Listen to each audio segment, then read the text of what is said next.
Sex is a battlefield. Animals will go to every extreme to mate and ensure their survival. Without sex, a species is history. Its genes a dead end. From violent couplings to sperm wars, to mating rituals, and finally, amazingly, to love. Sex drives evolution, and evolution drives sex. In nature, it really is all about sex.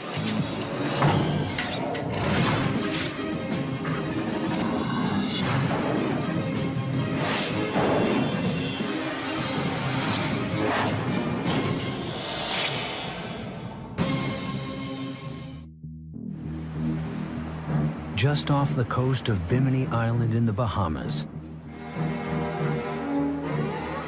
scientists are studying a marvel of evolution. Over millions of years, evolution has built the protruding jaw and razor-sharp teeth of the ocean's master predator. But sharks are more than just killing machines. They are pioneers of sex. 500 million years ago, sharks really invented what people would call sex.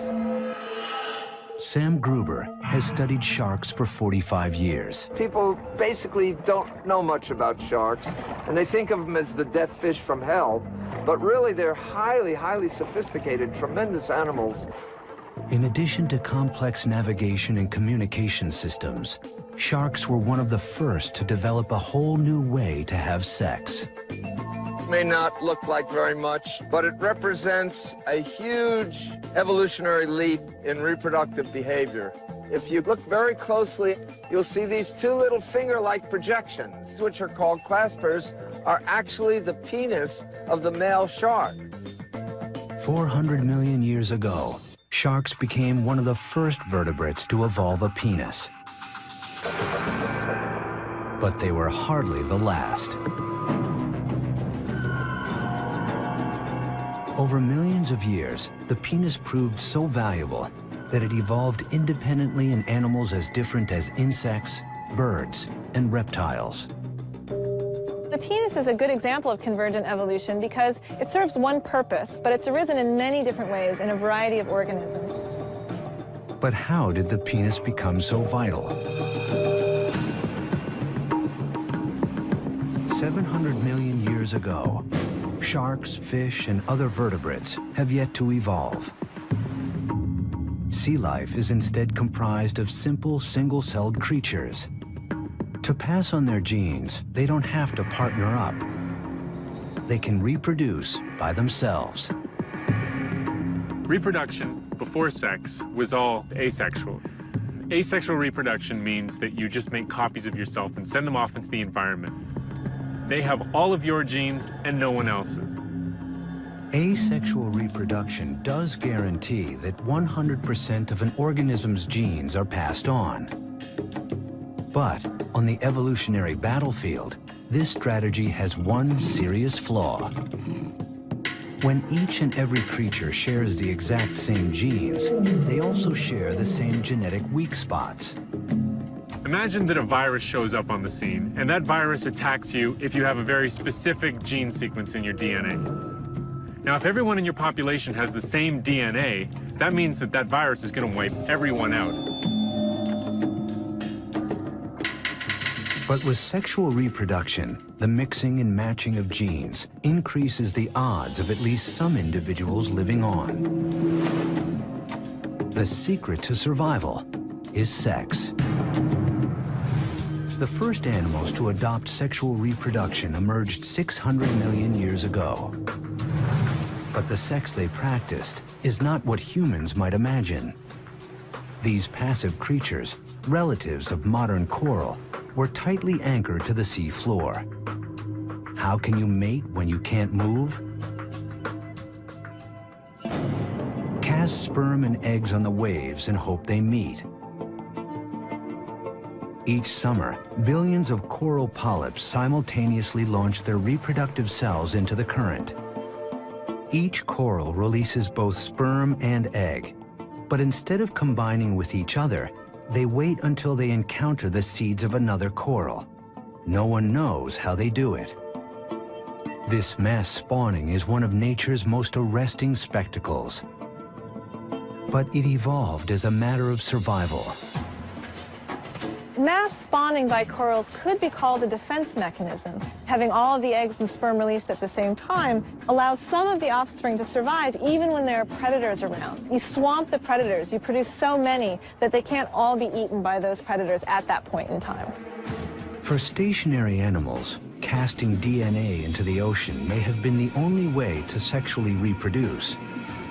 But a new class of creatures was about to evolve, and sex would evolve with them. About 570 million years ago, in a very brief period of time, we see the origin of many different, often very complex body forms, some of which are still with us today. Many forms that resemble modern invertebrates, crustaceans. We even see the first fish. These early fish could move like no other creatures that came before. Instead of relying on ocean currents to carry their fate, males could directly target the female's eggs with their sperm. But even this method of mating had its pitfalls. The eggs, once fertilized, were not only tiny and fragile, they were exposed. This forced the parents to either stand guard or abandon them altogether. It would take another 200 million years for evolution to come up with a new plan, which is where sharks come in. In sharks, evolution gave rise to an innovation that allowed males to deploy sperm directly inside the females. Sharks invented sex, so to speak. This is just a huge difference from what we see in animals that lived a half a billion years ago. Instead of two fish just randomly spraying their eggs and sperms out into the water, helter-skelter, these animals have to actually come in contact. Sharks are one of the first vertebrates to physically connect during sex. It may sound friendly, but with sharks, it's anything but.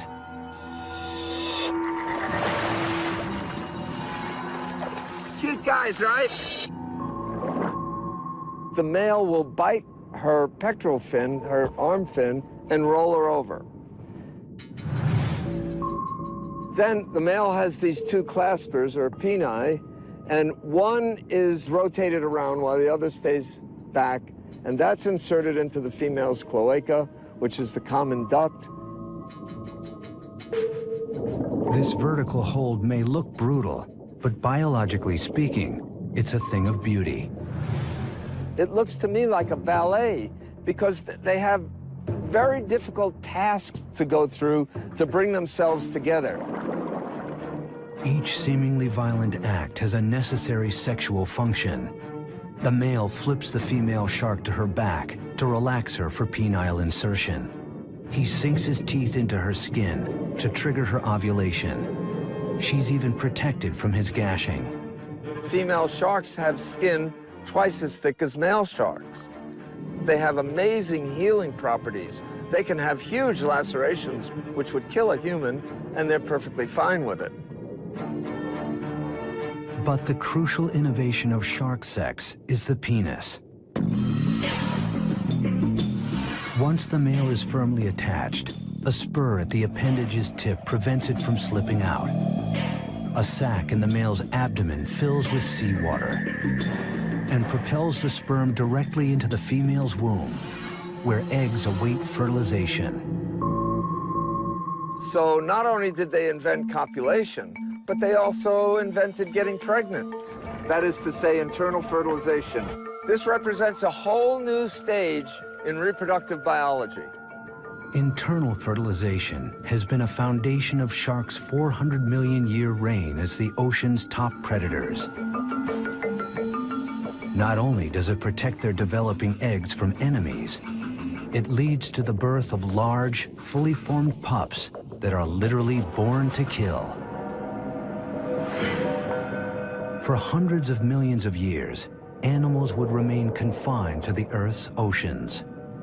370 million years ago, a unique lineage of fish began to move towards land. Called tetrapods, they evolved legs from fins. In time, those legs became sturdy enough to let them move out of the water. But this new world presented new problems. If you look around today, there are creatures that spend all their time on land. But to do that, you have to have a whole lot of tricks. You have to be able to lay eggs or give birth to live young. If you are laying eggs, your eggs have to be waterproof. The fish ancestors of tetrapods simply dropped sperm into the current to fertilize eggs. But that wouldn't work on land. So one group of tetrapods, the ancestor of reptiles and mammals, successfully changed their method of reproduction. As sharks had before them, reptiles developed internal fertilization. And then they went beyond, evolving an extraordinary adaptation to protect their young. The amniotic egg. This marvel of evolutionary engineering not only nourished the developing young within, its hard shell kept the egg from drying out. The amniotic egg gave reptiles the ability to conquer land, reproducing, spreading, and growing on a whole different scale. And for the dinosaurs, this scale would be a big problem. When you're 40 feet long and weigh 6 tons, how do you do it?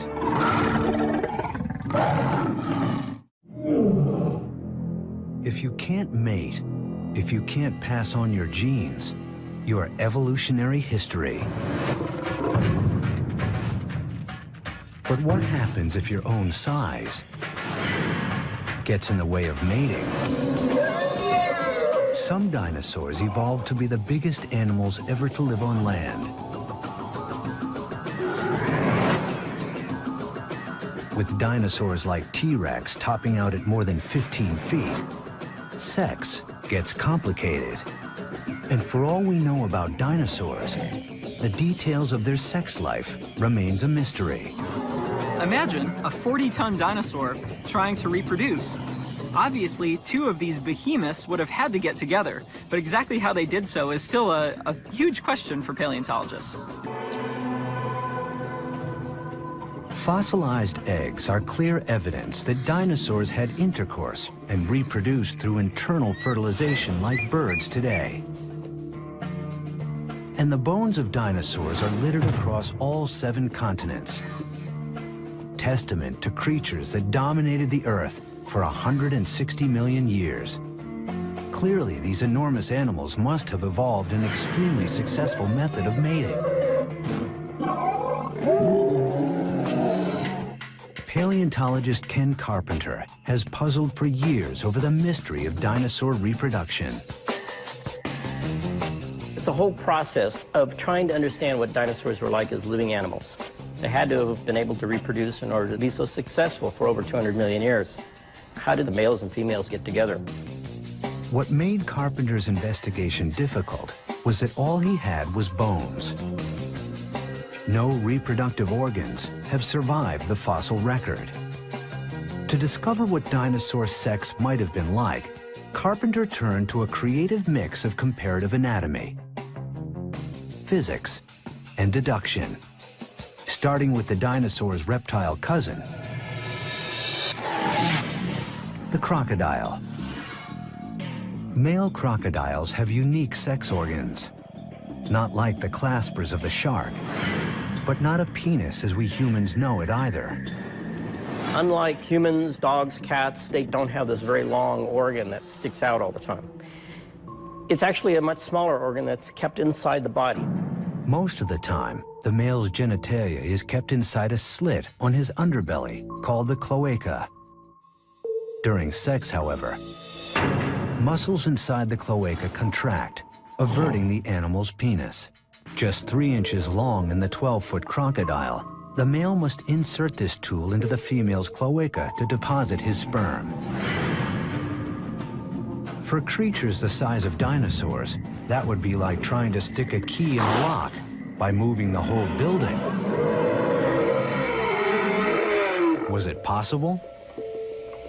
To find the answer to that question, Carpenter turned to another present-day creature, one that shares the dinosaur's problem of how to fertilize an internal egg, despite its enormous size. The elephant. To reproduce, the male elephant rears up and leans on the female. But doing so puts a huge amount of weight on her back. Over time, this pressure causes permanent damage, creating small fractures in the female's backbones. If dinosaur sex took the same form, Carpenter should find similar fractures in their fossils. This vertebrae here comes from a duck-billed dinosaur. Possibly this breakage was due to the male climbing on top of a female during sex. Well, maybe, but we'd have to know what gender this vertebrae is. If it's a male, it would mean one male trying to mate with another male. Maybe that's why dinosaurs became extinct. I don't know.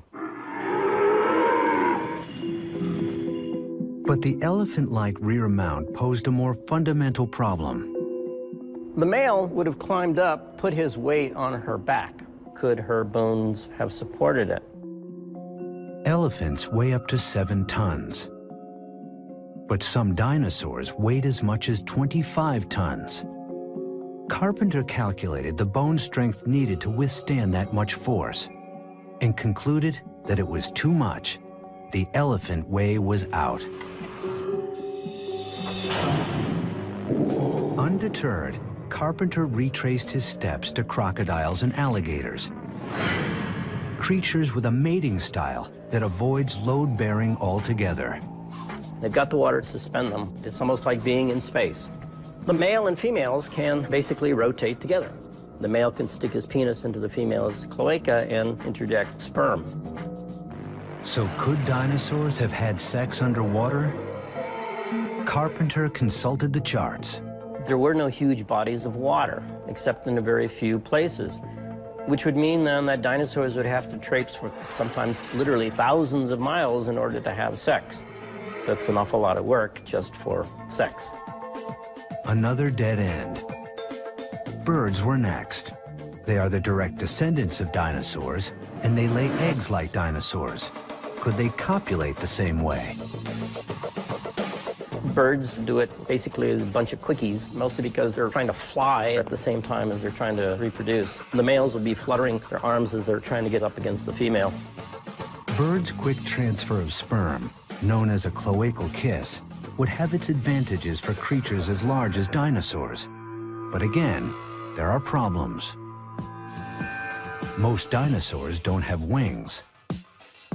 And just as importantly, how could they do it with their massive armor in the way? The dinosaur's bony tail is heavy and rigid and not easily moved. The normal procedures of comparative anatomy had left Carpenter with a trail of false leads. Racking his brain for any idea that might work, Carpenter found one right at his feet: the household cat. And while cats are no more like dinosaurs than dogs are like lizards, Carpenter believes the cat's way would work for T-Rex. If the female lowers herself much like a cat, raises her rear end up, the tail would certainly go up in the air and would expose her sex organ to the male. And the male can then climb up there and grab her on her neck, and then they can go at it. In the feline position, with the female's head lowered and tail lifted, the problem of the male's enormous weight would be lifted off the female's back. At the same time, the position would allow easy access for the male.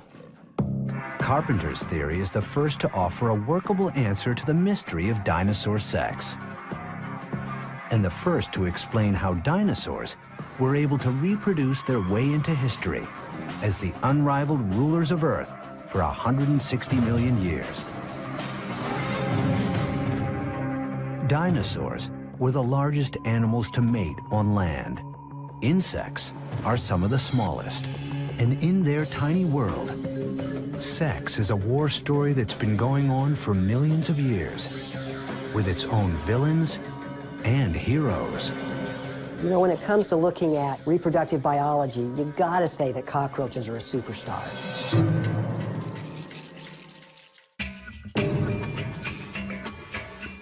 "65 million years ago, an asteroid 6 miles wide hurtles down from the sky and smashes into the Gulf of Mexico. The impact signals the end of the dinosaur age. Their extinction claims half of all species, turning the Earth into a wasteland. But insects endure. How insects outsurvived so many other animals is still a mystery. Some scientists believe the asteroid's impact caused a temperature shift that put insects into hibernation. When they re-emerged, they flourished, developing new ways to reproduce at staggering rates. But in the insect world, sex is more than just reproducing. It's a battle of the sexes, a war over sperm. Sperm competition has been extremely important in the evolution and diversification of insects. Males are, of course, competing to make sure their sperm makes it into the female reproductive tract. At the same time, females are able to manipulate which sperm make it to successfully fertilize the egg. The female seeks multiple sexual partners, giving her offspring a diverse genetic portfolio and a greater chance at survival. But the male seeks to father all the offspring. The more paternity, the better the chances for his genes. What the male wants and the female needs are in conflict, and has spawned an evolutionary arms race, stretching the limits of evolution. A far cry from the shark's simple clasper, insects have evolved the widest variety of penis shapes on the planet. In one of the most shocking, the male damselfly's penis has sharp horns at the tip and spiky thorns down the side. If it looks like a scrub brush, there's a reason. The male uses his tool to scrape out the sperm of his rivals before depositing his own. This technique removes more than 90% of the existing sperm, virtually guaranteeing the offspring will be his. And the males of other insect species take even greater pains to guarantee a return on their deposit. There's a great strategy that some insects and also some mammals have come up with, which is called a copulatory plug. And after a male mates with a female, some of the semen hardens and becomes a plug, and it prevents other males from being able to mate with the female. It's a pretty good strategy. But honeybees take it a step further. Not just using a plug, they are the plug. Tens of thousands of male bees compete for the queen. Only one gets to mate with her. Think he's the lucky one? Think again. Upon reaching climax, his penis rips away from his body and becomes stuck inside the queen. He dies in order to lock his sperm inside her. But despite this ultimate sacrifice, female bees evolved a countermeasure, a way to pop out the plug, freeing the female to choose the sperm of another, maybe better mate. In bees, at least, females are winning the sexual arms race. But in other species, the males are taking the lead. In stick insects, males have gone beyond the removable plug, evolving into living chastity belts. They attach to their mates for weeks to prevent any other male from fertilizing her eggs. And the male love bug takes this strategy a radical step further.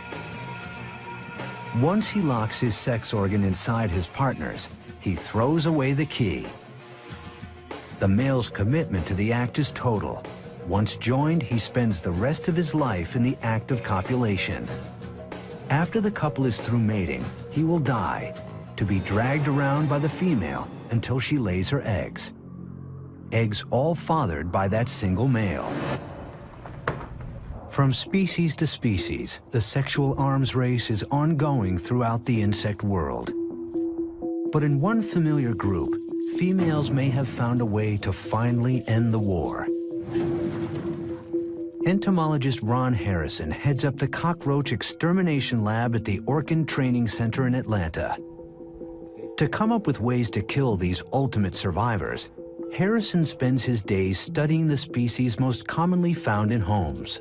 95% of all cockroach problems in urban situations are German cockroaches. They're very quick in their reproductive abilities, and therefore that helps them become resistant to products that we actually use to try to get rid of them. Evolution has provided cockroaches a host of traits that make them almost impossible to eliminate.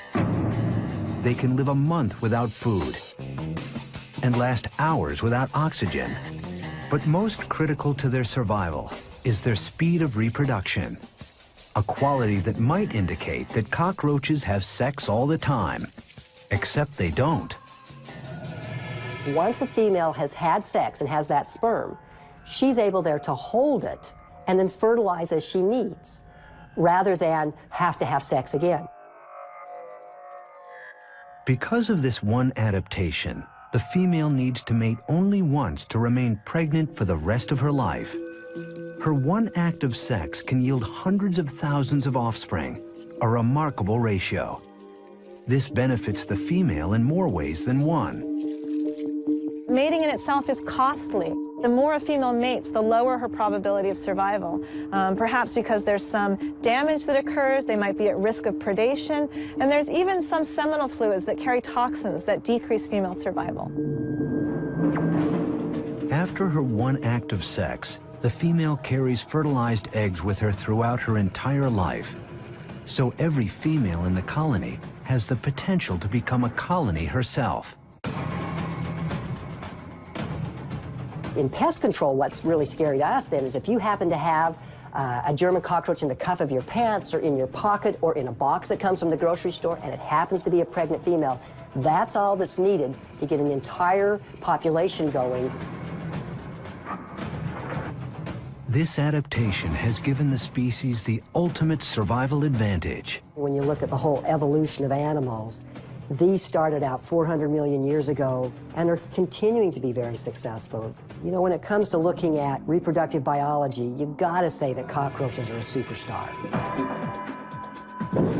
The battle of the sexes has made cockroaches, together with the rest of the insects, the most diverse group of animals on Earth. The drive to reproduce shapes not only insect life, but mammals as well, including us. Everywhere in the natural world, sex gets everyone bent out of shape.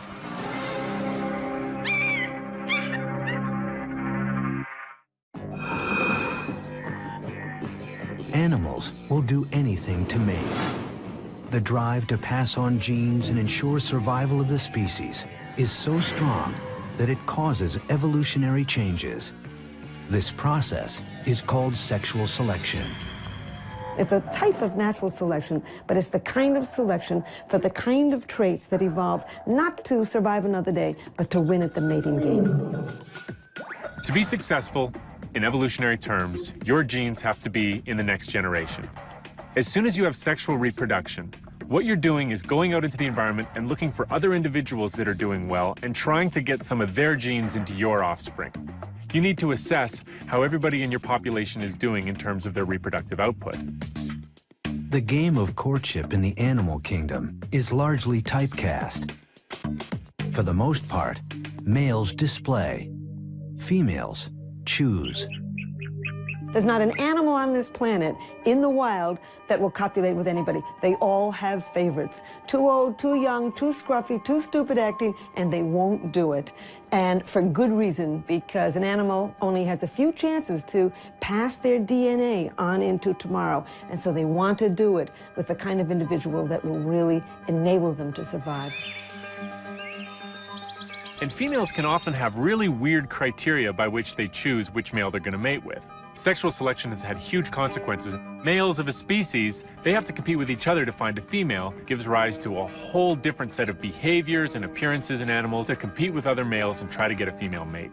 For example, a moose uses its antlers to fight other moose in order to win the opportunity to copulate with certain females. So there's two types of traits that evolve for sexual selection. One are traits simply to fight off members of your own gender, and others are traits to attract the opposite sex.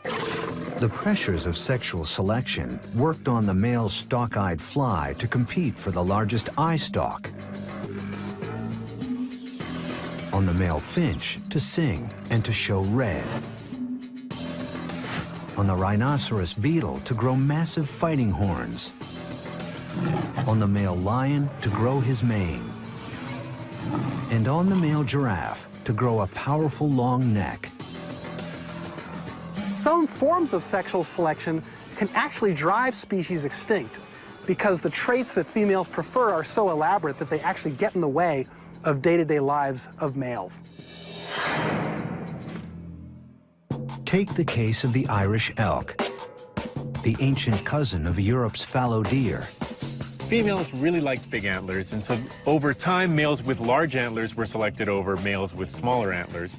Over progressive generations, the average size of antlers in the population got bigger and bigger and bigger and bigger. Eventually, the antlers got so big that they were at the very limit of what an animal can sustain and still survive in its environment. And ultimately, the Irish elk went extinct, and a lot of people think that it went extinct because its antlers were just too big. But even after the rams have butt heads and the mating has begun, in some species, the female has more work to do to be sure the goods are delivered. The female or the male approach each other, then the male mounts the female. After 1-2 seconds, the female starts calling. German primatologist Donna Pfefferle works with a unique group of wild macaques who live atop the Rock of Gibraltar. She came here to investigate the mystery of why female macaques cry out so loudly during sex. Over 2 mating seasons, she recorded the macaques, focusing on the frequency and intensity of the female's cries. She then looked for differences between the females who made noise and the females who didn't. What she found was extraordinary. Far more of the noisy females became pregnant.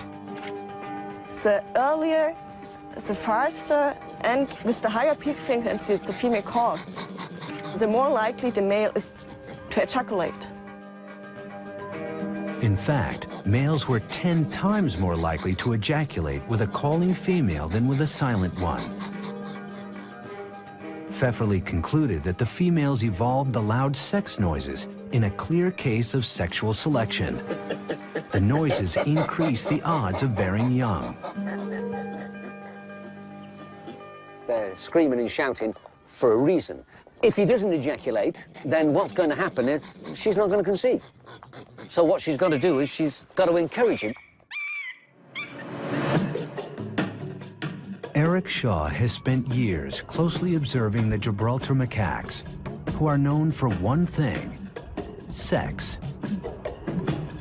They have sex on average once an hour, and they have evolved to use it for social purposes. Kevin. No, but we've got free-ranging primates here that we know have been here for 300 years.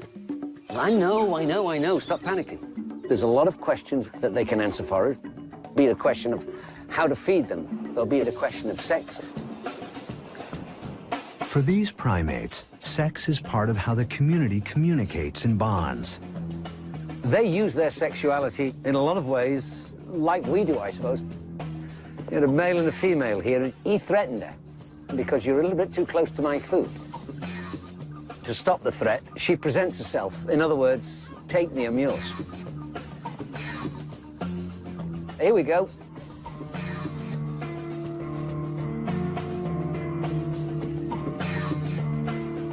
That was sheer, total submission and passiveness. She presented herself, I'm not a threat. He decided to go all the way this time and accept her submission. And now there's peace in the world. The macaque community needs order to keep their elaborate social network intact. There are little families within families, you know. One female will have 5 children over here, another will have 4 over there, but they need this protection, they need this cohesion, they need to move as a troop. With primates like macaques, sex moves beyond its primary function and is put to many different uses. The scientists call these behaviors sexual currency. Primates have developed sexual reproduction to an elaborate art. No longer is it just a physical coming together with no consequences other than reproduction. Now it's the fulcrum of many different aspects of primate societies. A lot of the primates will exchange food for sex, express power with their sexuality, express friendship with their sexuality. Sex is a very powerful exchange mechanism. The mix of sex for reproduction and social purposes evolved by primates like the macaque set the stage for the human sexuality that was to come. Humans would add one more most unusual layer to the evolution of sex. Human beings began to emerge as distinct from our primate cousins just a few million years ago. When our ancestors came down out of the trees and began to stand up on 2 feet instead of 4, they also changed some of their sexual anatomy. Helen Fisher studies the evolution of human sex.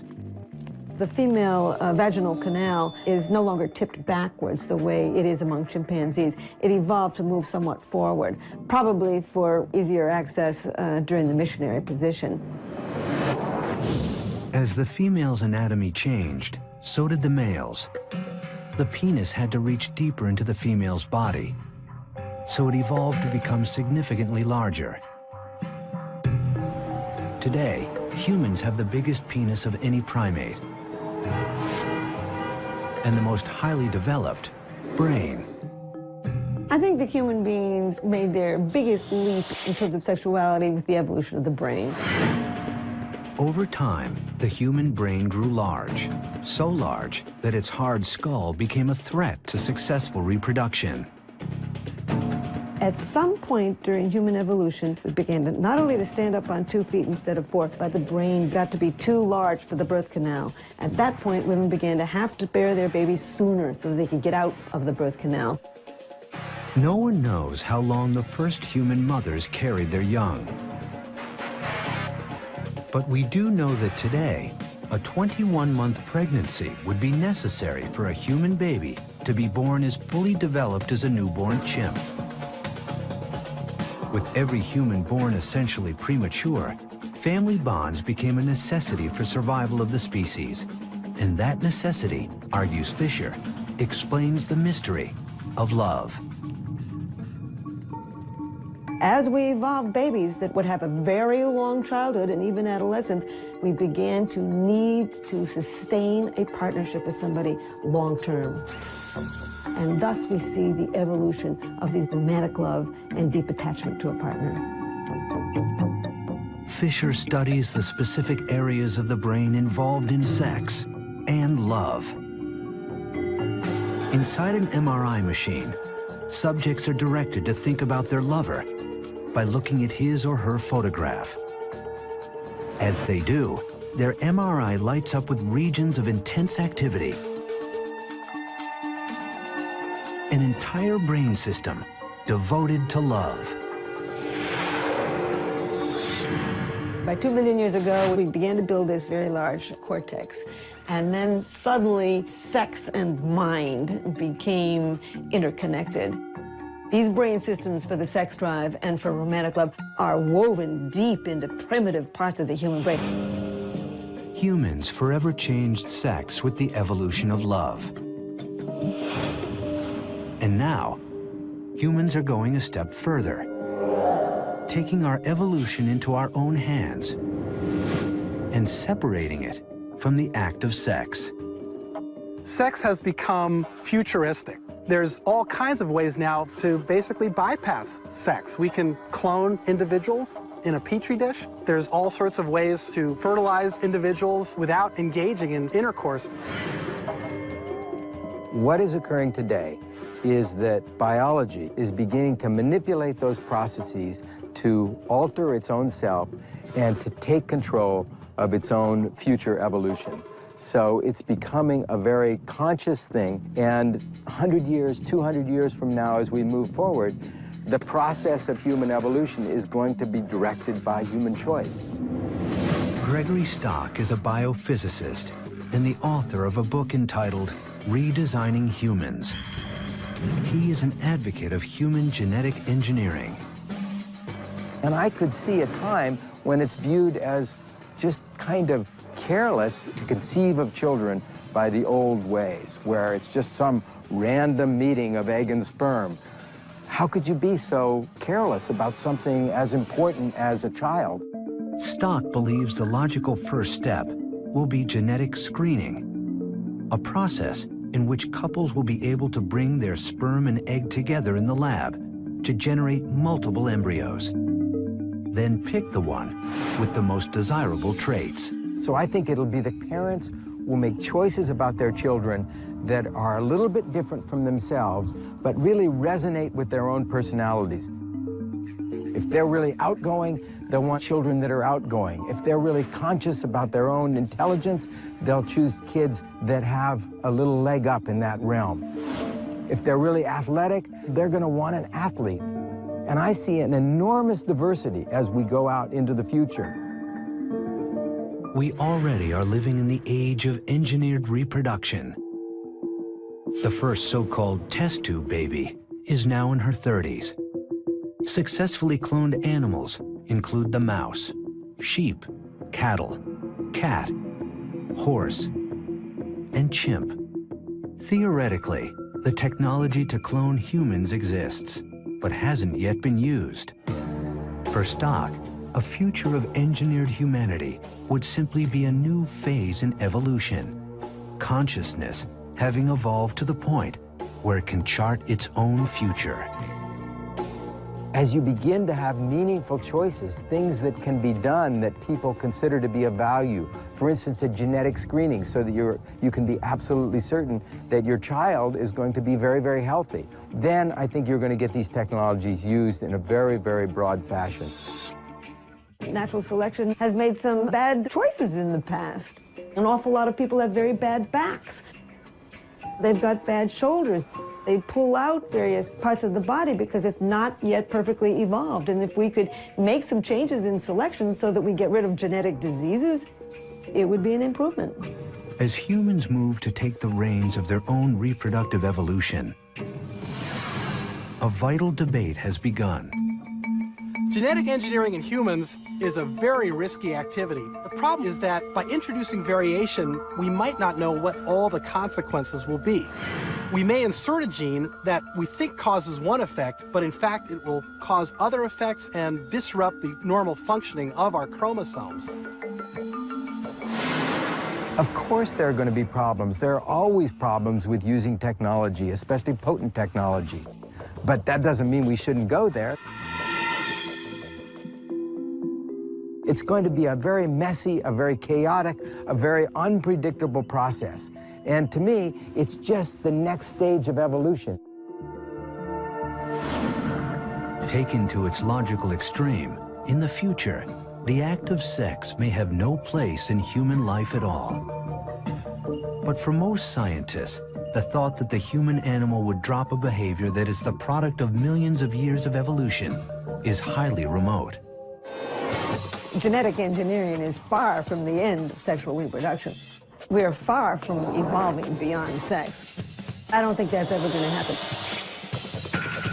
As long as there is life, it seems there will be sex.